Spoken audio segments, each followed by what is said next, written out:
Okay,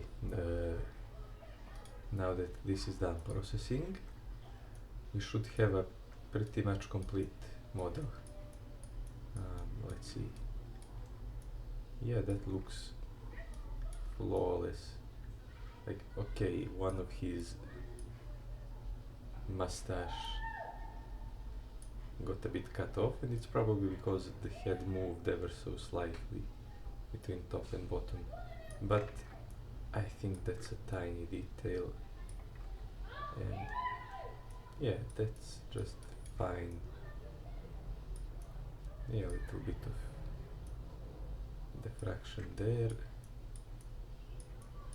but it's to be expected. Are these holes in the model? Yes, they are. Okay, that's something that we can clean up later. So let's start cleaning up the model.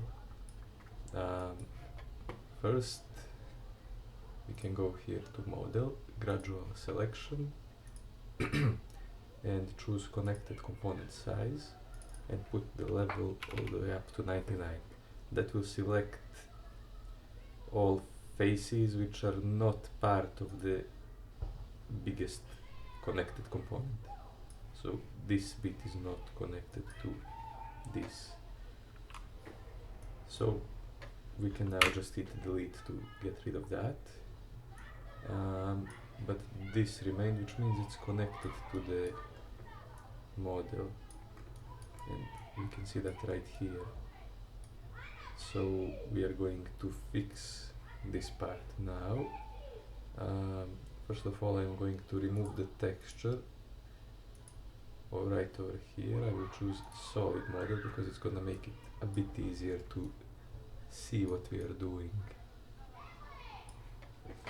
And then we are gonna go here to the selection tool. I like the freeform selection, and just select an area and delete it.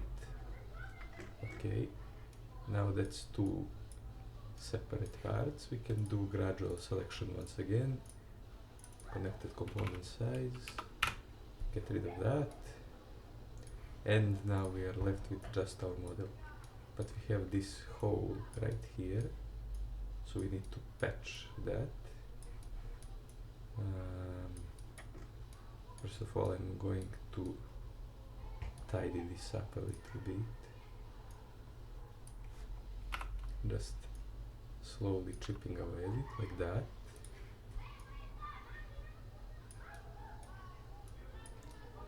A bit over here as well,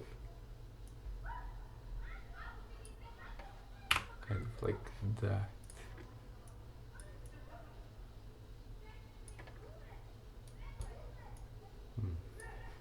And just for good measure.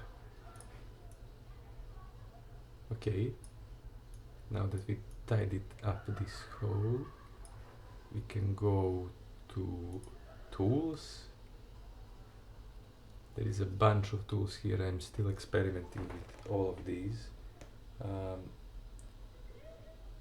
They could prove to be useful, but we want this one right now, Mesh Close Holes.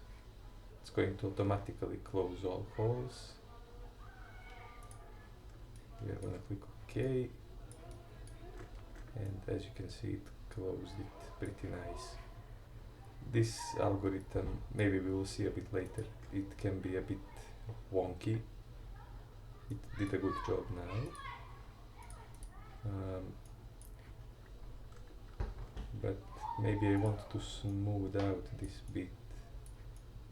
Right, like you can see that it's kind of weird, so I will go to my selection tool. I will toggle this visible selection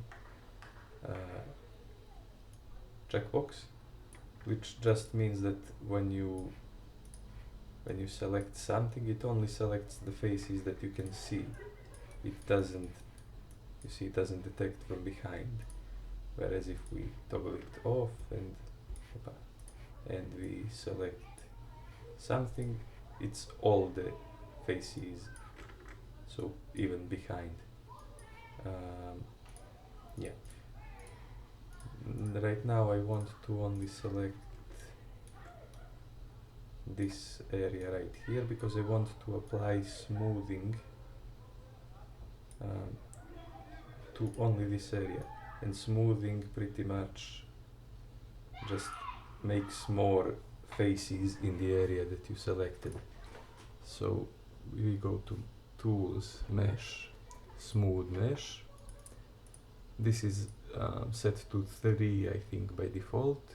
I set it to 1 so that it's gentle.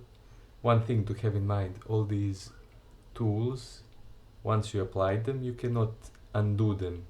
Like Control Z doesn't track these changes, so be careful when applying these changes. You can duplicate a chunk just so you can have a backup if you want to. But yeah, I will apply this, it should be fine. Yeah, that looks better. Opa, that looks better now. I'm happy with that. I will leave it be. Now the only other thing that I may want to work on is these holes, for example, because they clearly haven't generated properly. I mean, this is something that, okay, this hole shouldn't be here apparently, but like holes like this one, for example, that is patched, you will often see that. And let me just check on my actual figure. Yeah, those are all actually holes. So if I really wanted to, I could like go in here and use my selection tool. I don't want visible selection now, and I could like roughly sketch out the whole shape. But yeah, you can see like it's not as simple because what we are selecting is triangles and not actual things. Yeah, you can see these triangles like are quite big.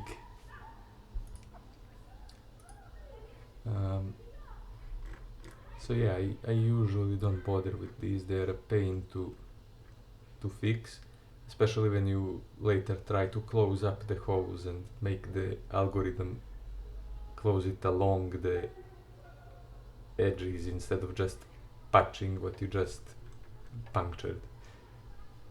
So they're small, and from the outside at least they look fine, so I won't be bothered with those. I think other than that there is nothing else I would like to fix, and so we can move on to the next part. Let me just save this.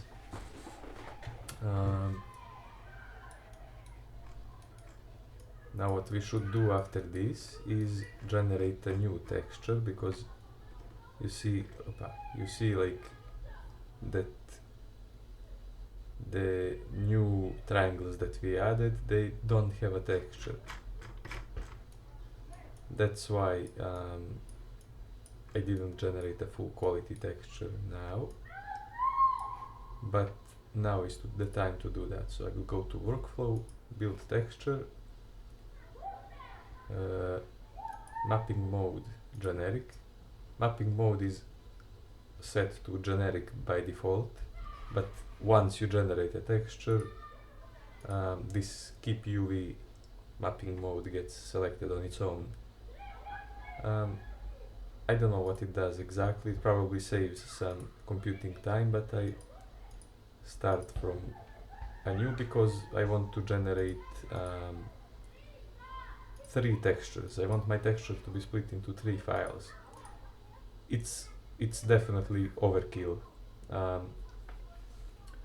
You don't have to go this hard, but when I began doing these scans, I began doing it with 3, and that's why I'm keeping it on 3. Really 2 is enough, or even 1, but like even this, like what we are looking right now is one texture file, 8192. It looks pretty good.